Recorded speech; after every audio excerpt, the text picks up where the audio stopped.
I'm learning. The devil knows no more than we poor fools. The man who gives his soul to Satan for instruction. I would agree with you, he is a poor fool.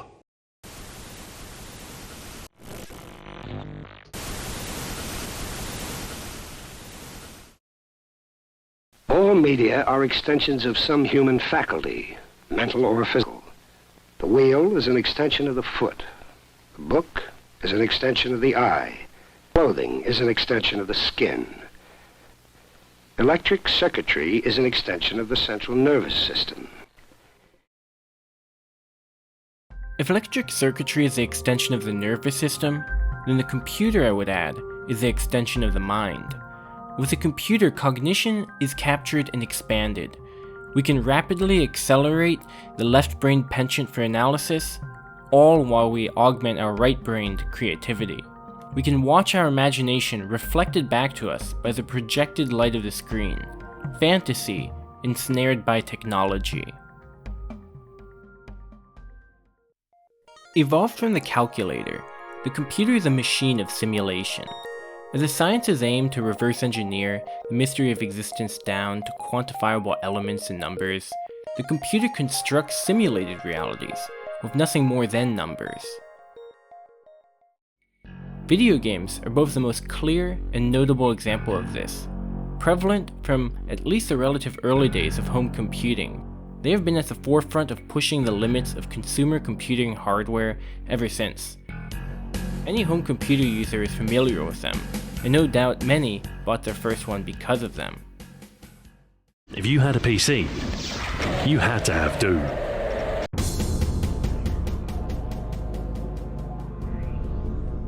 Doom would go on to boast a larger install base than Windows, a claim no game since could possibly make. Nothing conjoins the simulatory power of the computer with the human imagination as video games do. If I were to describe such a technology to somebody from, say, the 17th century, I can only explain them as interactive dreams you participate in with a black mirror.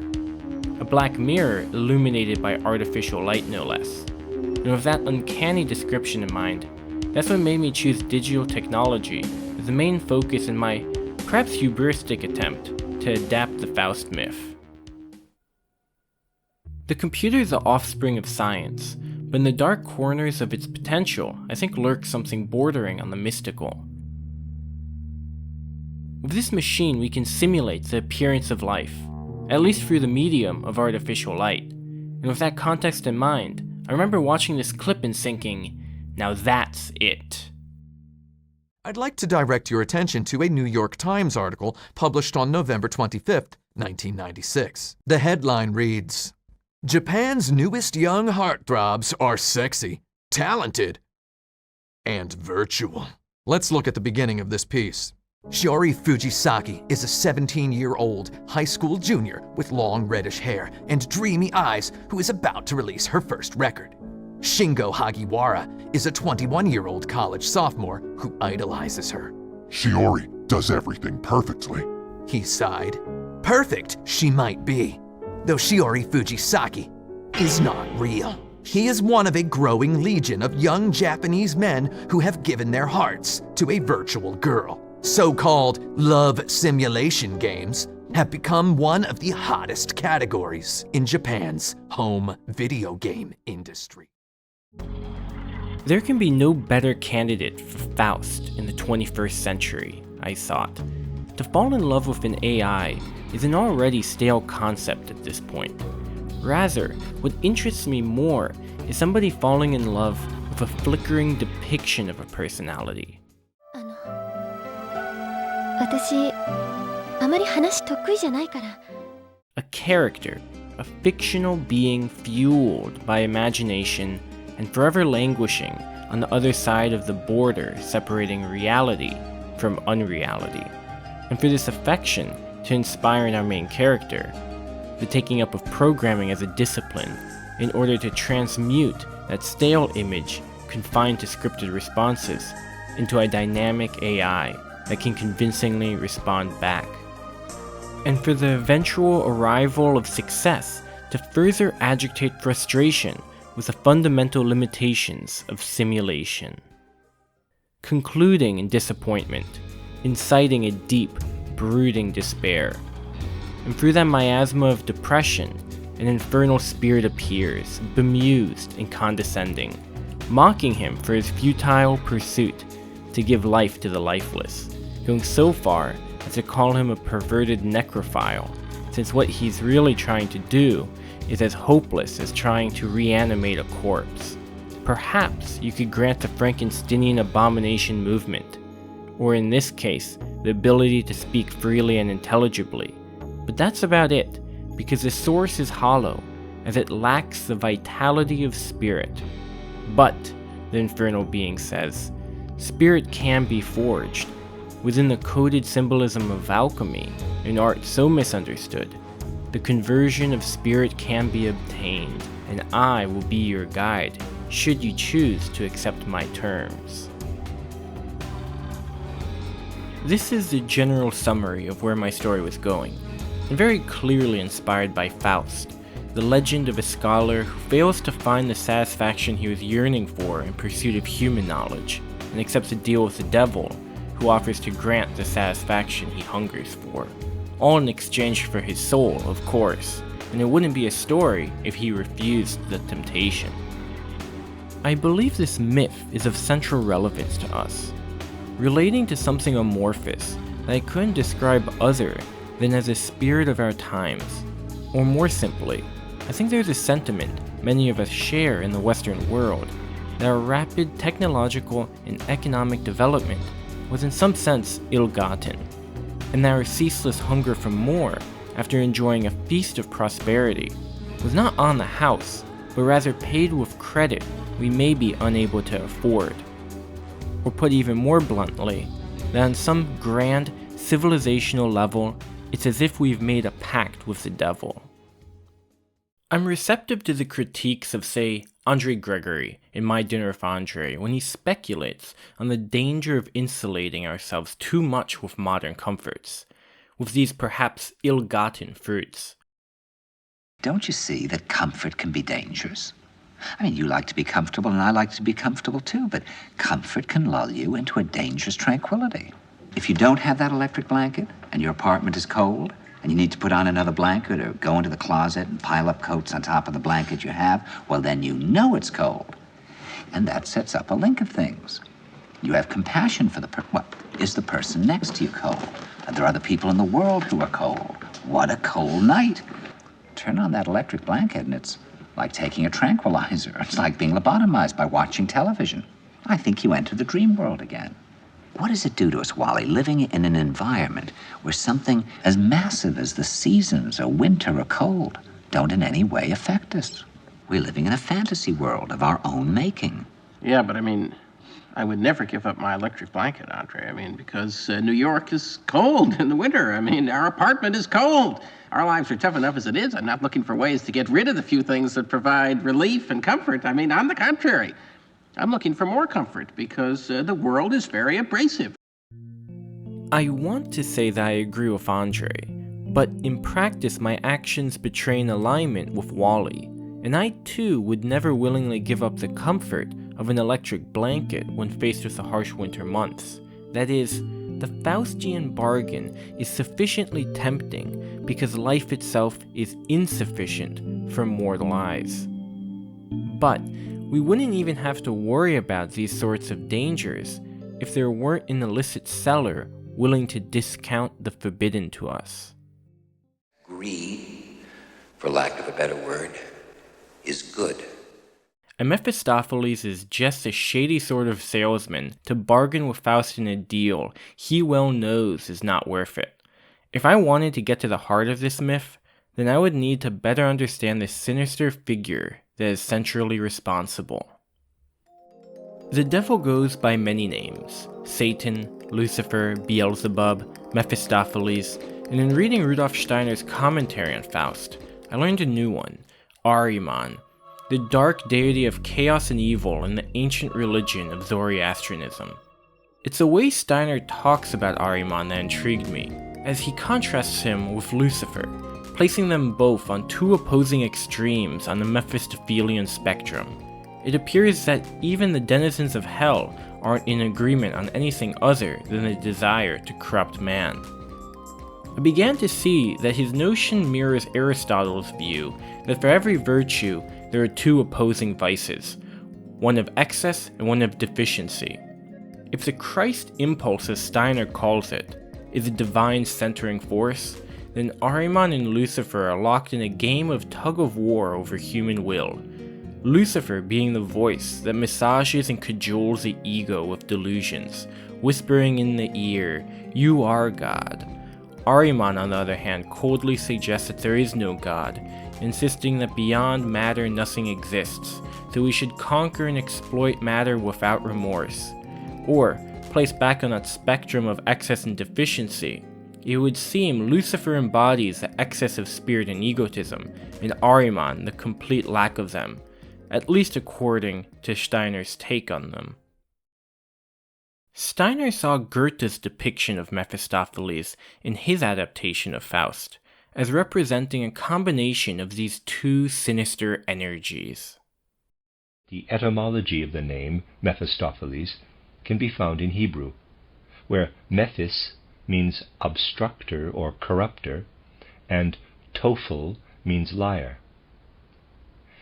The name must therefore be seen as a combination of someone who, on the one hand, brings corruption and obstruction to human beings, and on the other is a figure of deception and illusion, the spirit of untruth.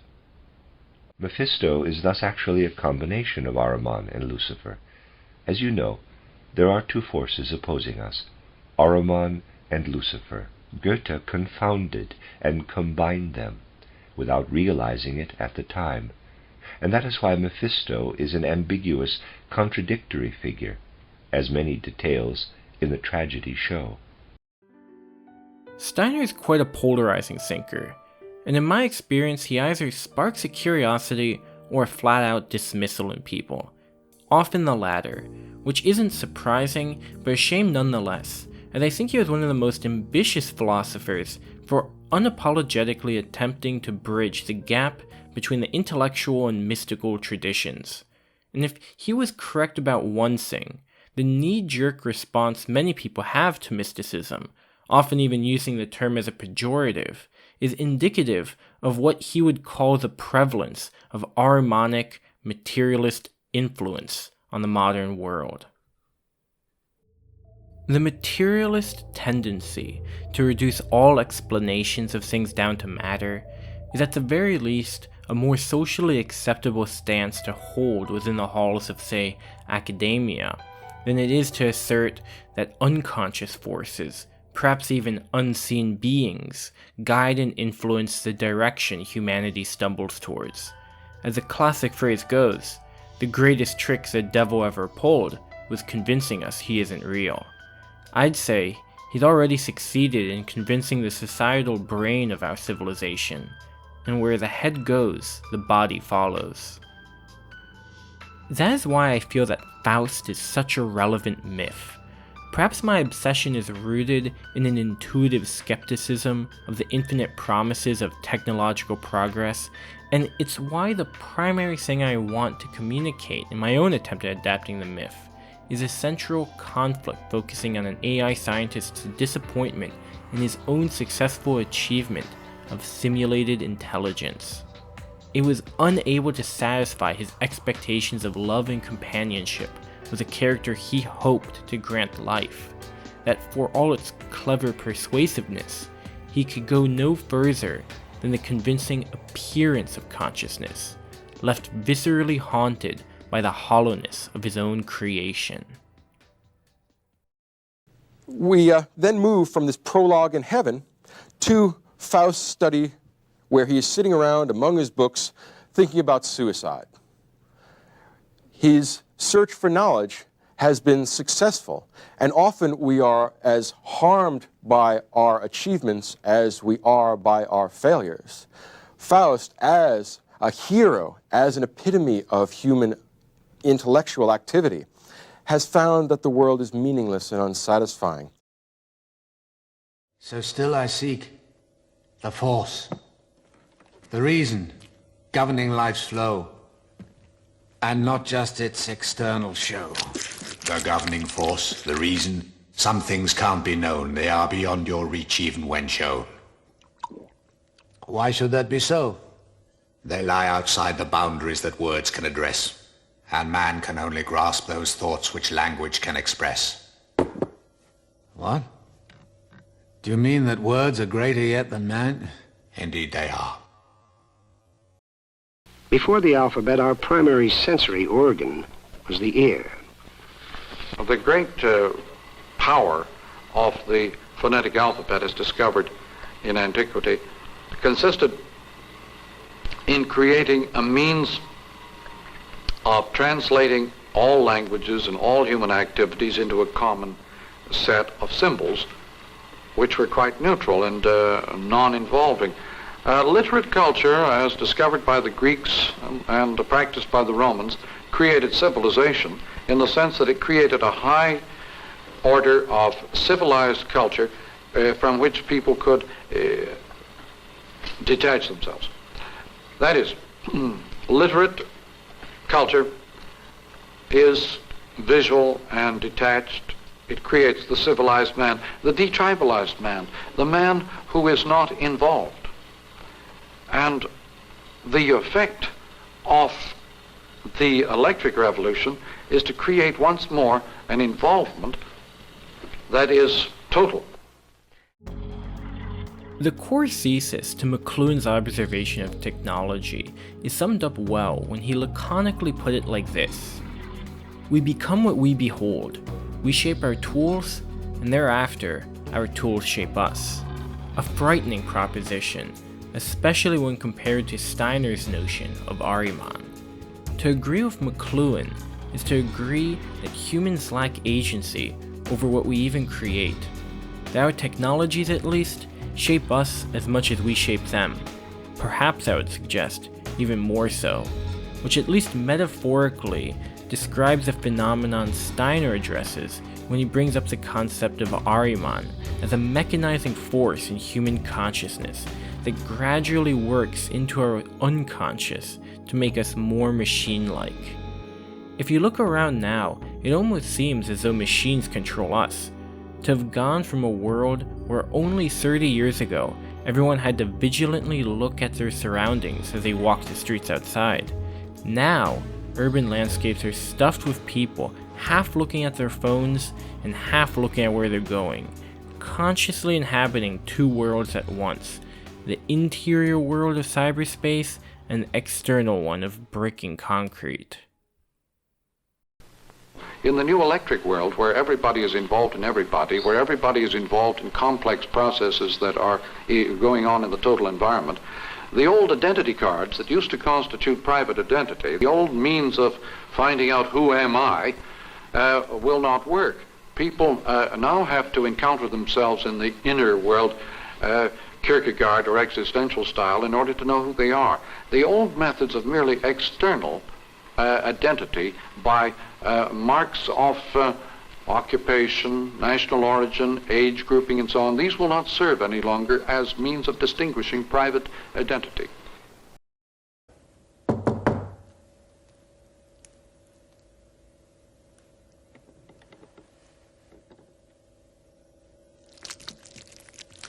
Do I intrude upon your rest? Or would you care to talk? What has made me thirst, then? To be instructed in those things that are more than speech allows. Your thirst is artificial, fostered by the arrogance in you. So look no further than all your human brothers do. Sleep, eat, drink, and let that be sufficient. Liar and foul traitor! Where are the pulse and core of nature you promised to reveal? Where? Faustus, you lack the wit to see them in every blade of grass. Vile phantom, lying fiend. Faustus, worm, dare you rain curses down on me? Now spite and venom deeper than the sea I'll vent on you. I'm learning. The devil knows no more than we poor fools. The man who gives his soul to Satan for instruction. I would agree with you, he is a poor fool. John Svankenmeyer's 1994 surrealist take on Faust permits him to portray Faust's dialogue with Mephisto in a particularly poignant way by mixing live action and stop motion. In this scene, Mephistopheles is depicted as an uncanny reflection of Faust, his form periodically shifting to a more demonic appearance, but is still entirely encased within the reflection of the mirror, emphasizing that Faust is ultimately talking to himself, or rather, an actively unconscious element within himself. Having conquered all the knowledge of the physical world, he now has nowhere to look but within. Now, the second, and in my mind, the most intriguing and entertaining figure in this poem is Mephistopheles. Mephistopheles introduces himself beautifully. He says, "I am the spirit which negates. I am the spirit which says no." The opposite of affirmation of this world is Mephistopheles. And I think that every scholar at some point has had this in his brain. It's hard to say whether we should understand Mephistopheles as being entirely external to Faust. In some respects, Mephistopheles is Faust's alter ego. He is the negative half of the scholar's activity. He is composed of loveless passion, pitiless skepticism, nihilistic knowledge. And Mephistopheles is a representation of all which is most evil in human life or in the human soul. He is not really external to Faust. In some respects, he is a figment of Faust's imagination. He is the embodiment of all which is worst in Faust himself. The journey within is by no means an easy one, and perhaps the most difficult of all. Similar to Dante before him, who faced hell at the start of his journey when finding himself lost in life, Faust is greeted by Mephistopheles in his despair over his own outward accomplishments, but in his own case, must contend with the temptations offered by hell, or as the eminent psychologist Carl Jung iconically identified this element of the psyche, it is in contending with our own shadow where the real internal work begins, our inner darkness, the inescapable gloom that often makes the retreat into a pursuit of outward knowledge more comforting by comparison. Carl Jung interpreted alchemical processes of transformation as corresponding with psychological processes of development, and it's with that context in mind that I would like to consider the following. And I want to read just a little bit from Jung. He says, "The work is difficult and strewn with obstacles. The alchemical opus is dangerous. Right at the beginning, you meet the dragon, the chthonic spirit, the devil, or as the alchemists called it, the blackness, the negredo, and this encounter produces suffering. In the language of the alchemists, matter suffers until the negredo disappears, when the dawn will be announced by the peacock's tail and a new day will break, and that's the albedo." So it is the suffering that turns the blackness into the whiteness. I would add that it's the conscious suffering of that makes it alchemical versus instinctive, perhaps. That we know what we're struggling up against. That we come into this inner state where we're boiling, but we can't quite put our finger on the problem yet. Thus, one way you could read Faust is that it is a tale of a brilliant scholar who is faced by his inner darkness roughly in middle age, identical to the age Dante was when he ventured down to hell in his own Divine Comedy. But instead of going along with the process and enduring the dark night of the soul, he instead bargains with the infernal beings down there, and they, sensing his knowledge without any wisdom, happily comply, all while only giving him more of what he already has, a mastery over the earth, allowing him to distract himself with hollow material pursuits and neglecting the development of his soul.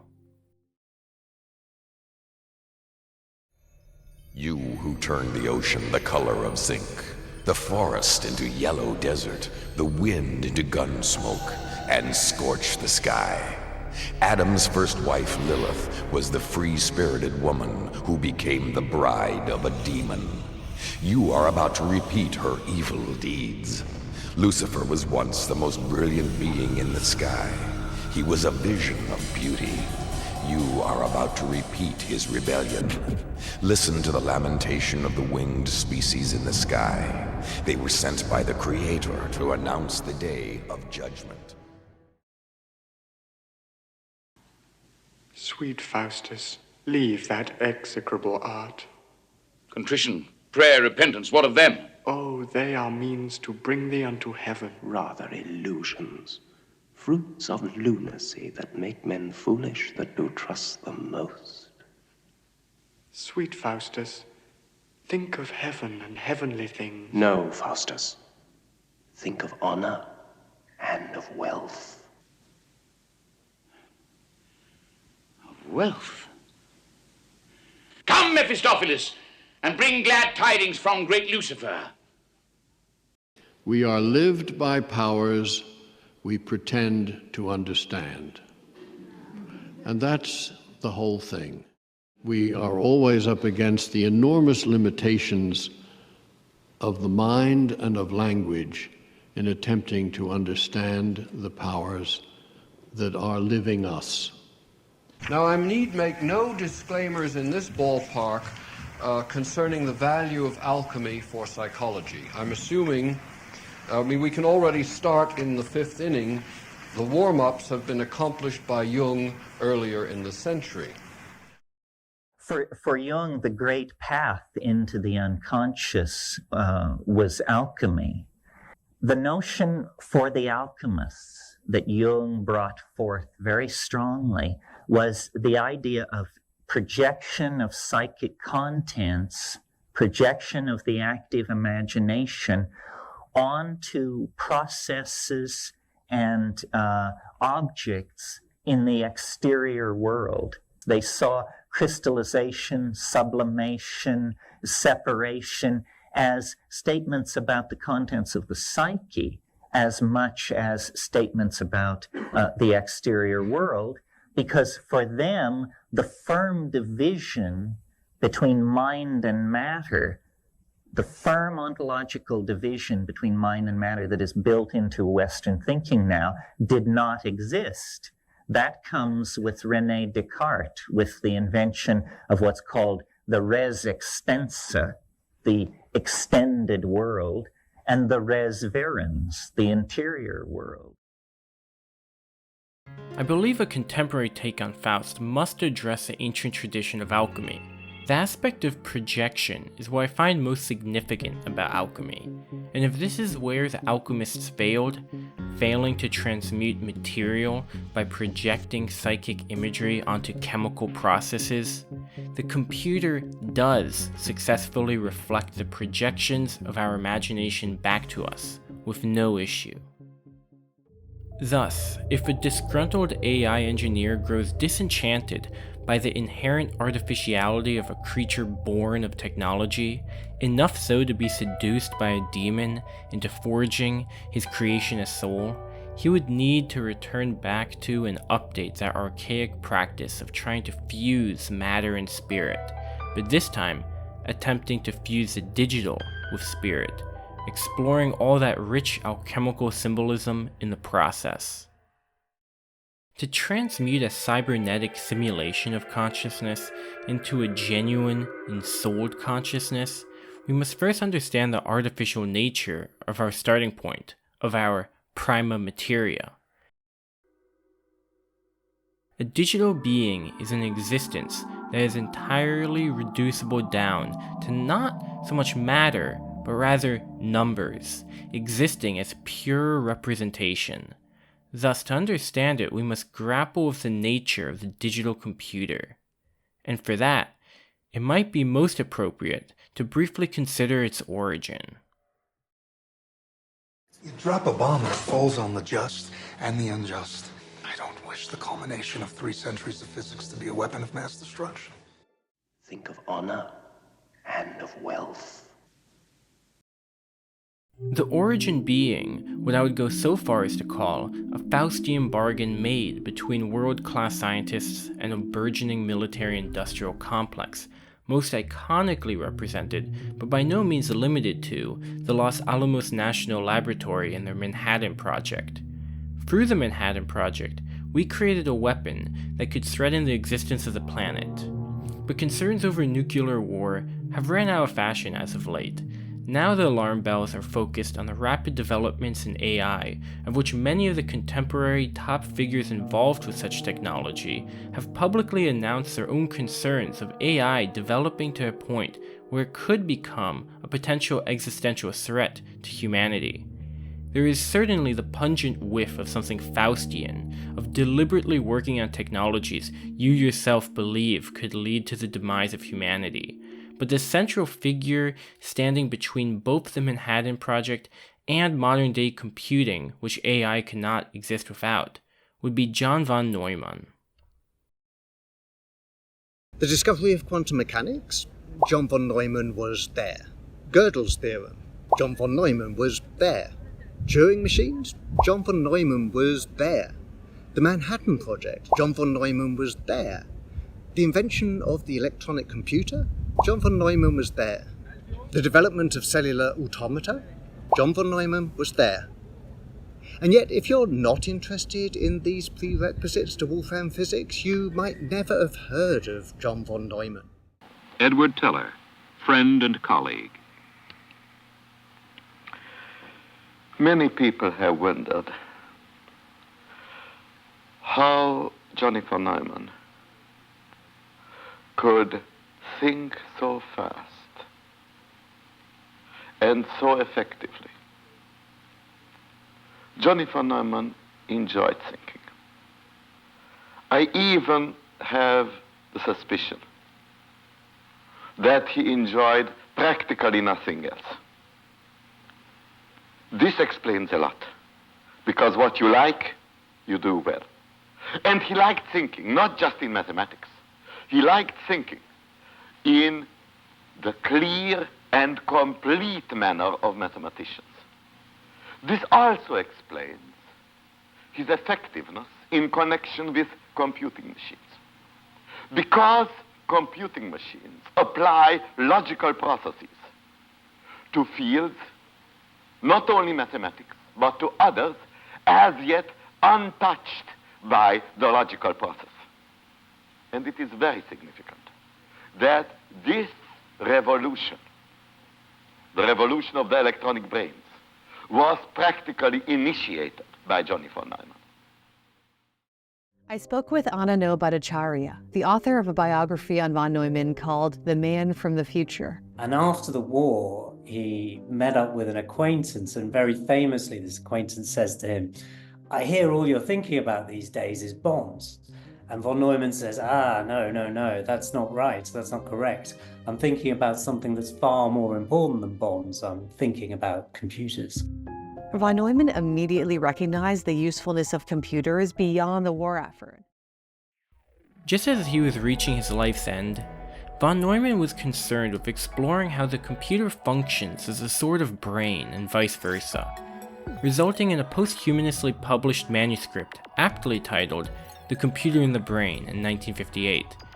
This connected to von Neumann's parallel interest in conceiving of self-replicating automata, really demonstrates that even from fairly early on in the history of digital computers, there is a serious and conscious interest in the technology's potential to mimic biological intelligence and reproduction. Or, if we were to borrow terminology from the neglected historical shadow of modern science, von Neumann's interest and modern computer science's obsession with developing AI certainly mirrors an alchemist's dream of developing homunculi, artificial human beings. Somehow, it seems, the imaginative scope of alchemy still guides science to this day. On that note, I'd be remiss to mention the homunculus without also bringing up the myth of the golem, an artificial being made of mud or clay that is granted life through a combination of sacred Hebrew letters. John Sveckermeyer's 1994 Faust appropriately conjoins these two myths. Beneath the digital veil, that creepy, uncanny depiction of artificial life on screen is what I see to be the true soul of artificial intelligence, a mockery of life itself. Unsurprisingly, the scene that follows in the film is an angel sent from God, pleading with Faust to stop this fruitless dabbling in dark arts.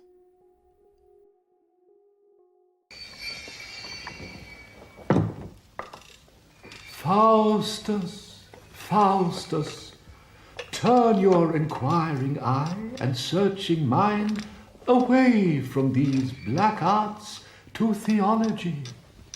Happiness and true content are only found through the commandments of the Lord.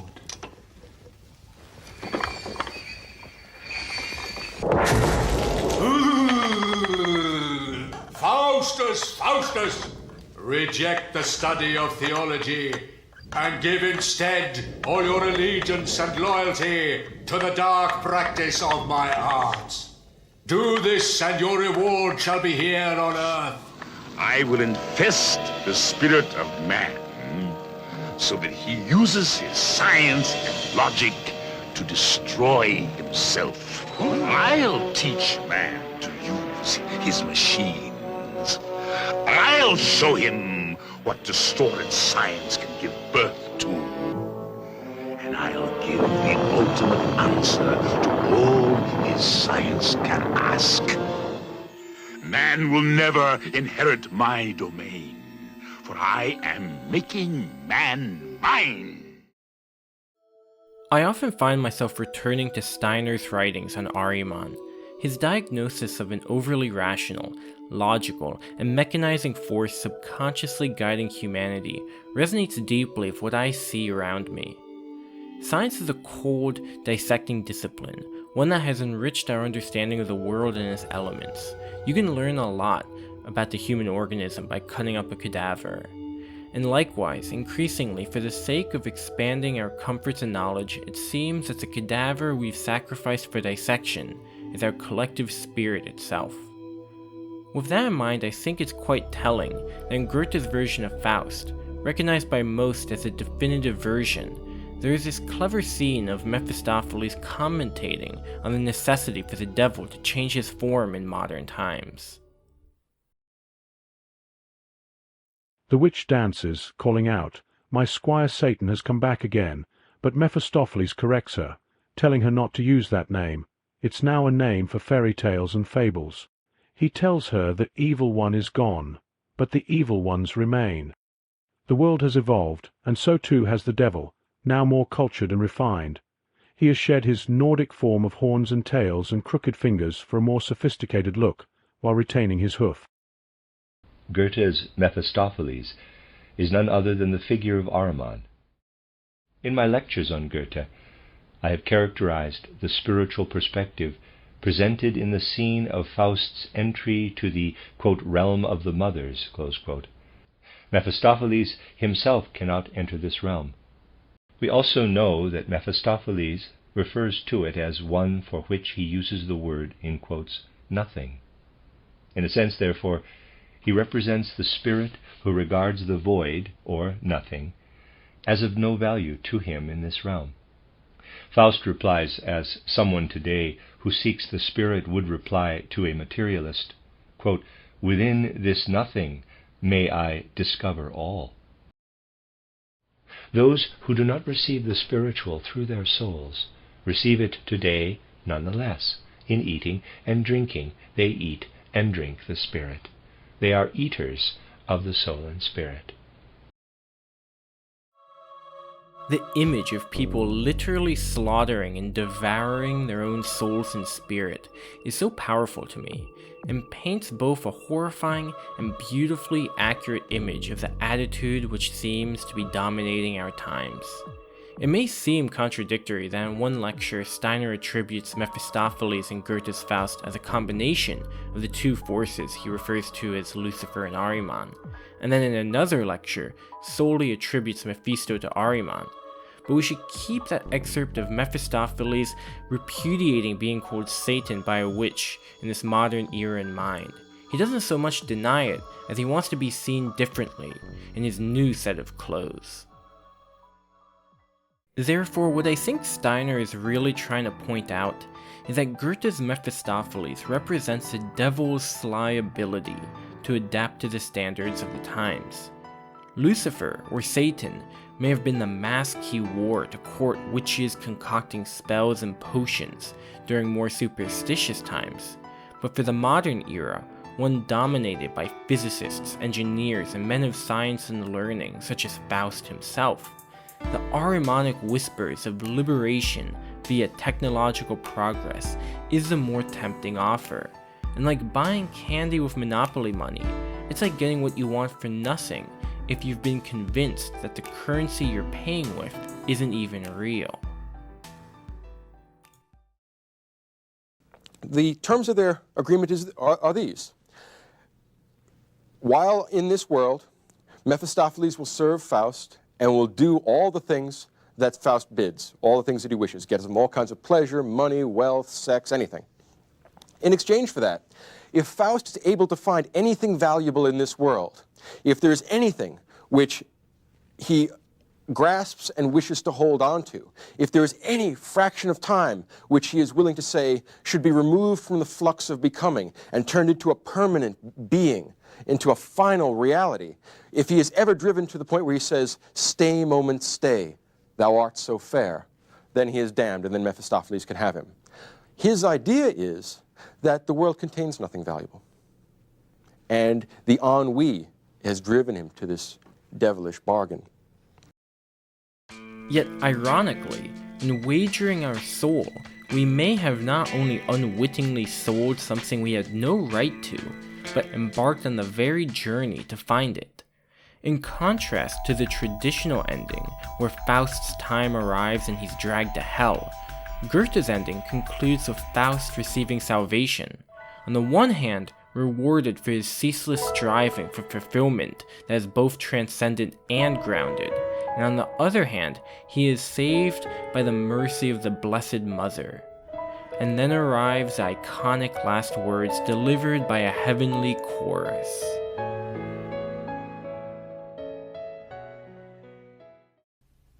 Ist das ewige Weiblich sieht uns hinan. The eternal feminine raises us up to heaven. We are saved by the eternal feminine, the eternal love.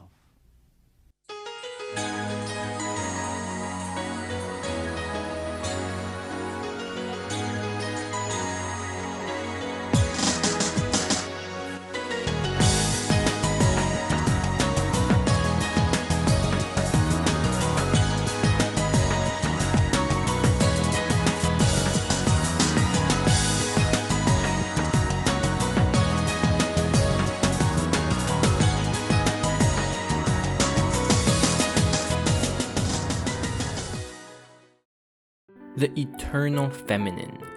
This is the amorphous concept which ignited my own attempt at the myth, focusing on a character disillusioned by the limitations of technology precisely because it failed to capture this elusive quality, the essence of life itself, something he gleamed a strange glimmer of in a digital girl, erupting his imagination with obsession, then driving him down his own Faustian journey to make tangible what simulation can never grasp, as though in that image of the girl he saw a vessel of the platonic ideal of femininity itself and its mystical qualities, striving him towards something transcendent.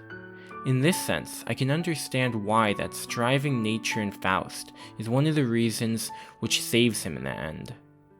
The innovation of altering the traditional Faust narrative of dealing with the devil into a wager with the devil is what elevates a story from mere cautionary tale into the definitive myth of modern civilization.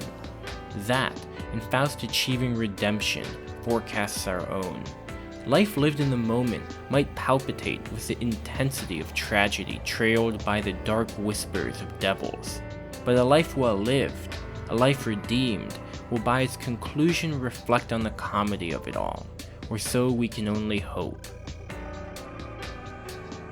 That is what makes for the most significant detail in this adaptation.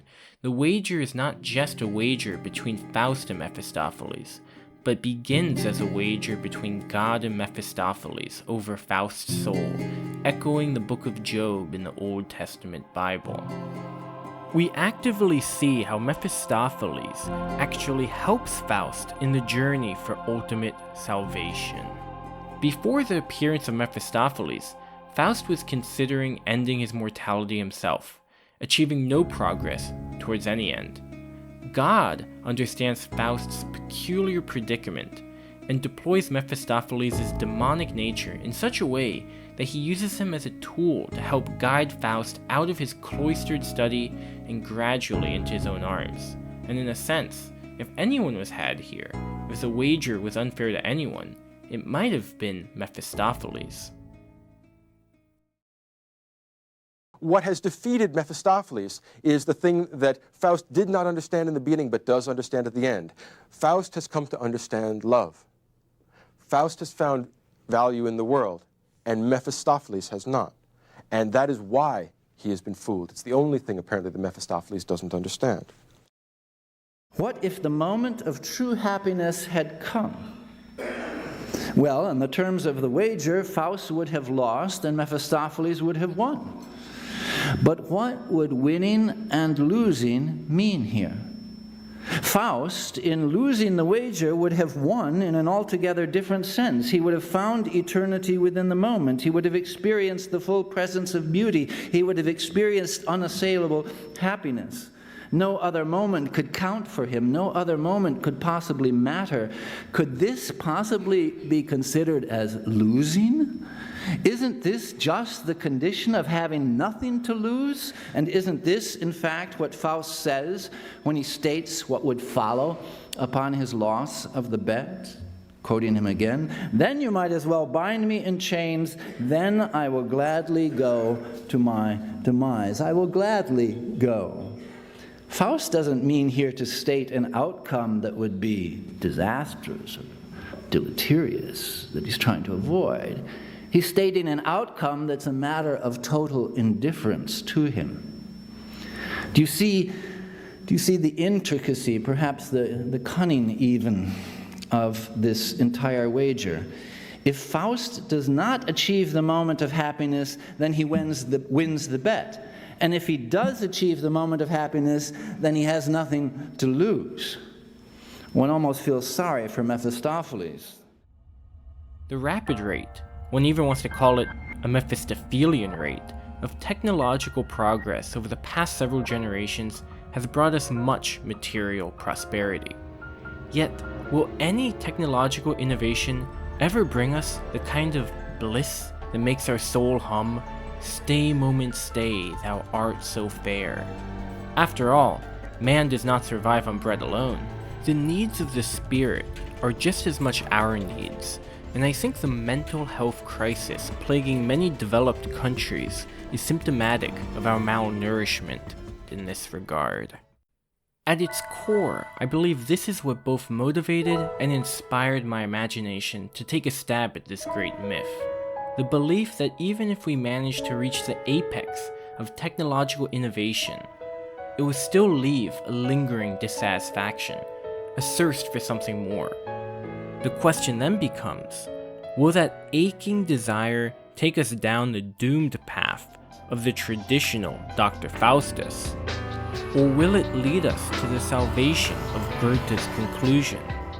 Perhaps the real lesson to be had is that dealing with Mephistopheles, or as Steiner might add, submitting to Ahrimanic materialist impulses, will certainly spell our spiritual doom. But rather than a deal, instead making a wager, well, perhaps that might just be the contradictory decision that could ironically lead us out of the minefield the devil has prepared for us. In striving to beat the devil, we just might avoid the temptation of joining him.